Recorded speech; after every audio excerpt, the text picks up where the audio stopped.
Dito ay malapit na ako sa bangka, pero sinubukan ko munang mag drop dito sa ledge ng batong ito dahil madalas ko ito makita ng sweet lip na hindi ko napapana dahil hindi natin na tatimingan. Pero sa pagkakataong ito nakita ko na kaagad siya, andun sa baba nakatambay, steady lang mga bay, at mukhang maamo dahil wala siyang galaw nung makita niya tayo. Kaya dumapala ako sa may bato, nag fish call, nag scratching sa bato para ma-curious yung isda.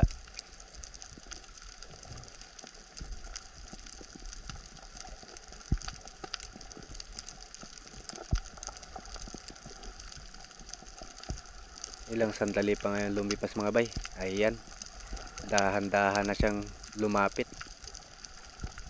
Ito ang kagandahan kapag steady ka lang dahil nakikurious talaga yung isda, at kusa talagang lalapit yan para i-check kung ano yung pinagmumulan ng ingay.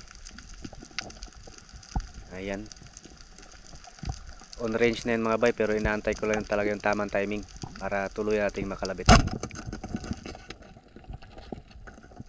At ayun, tinamaan naman ng mga bay, pero the place yung tama, halos balat na lang yung kumakapit sa ating shot.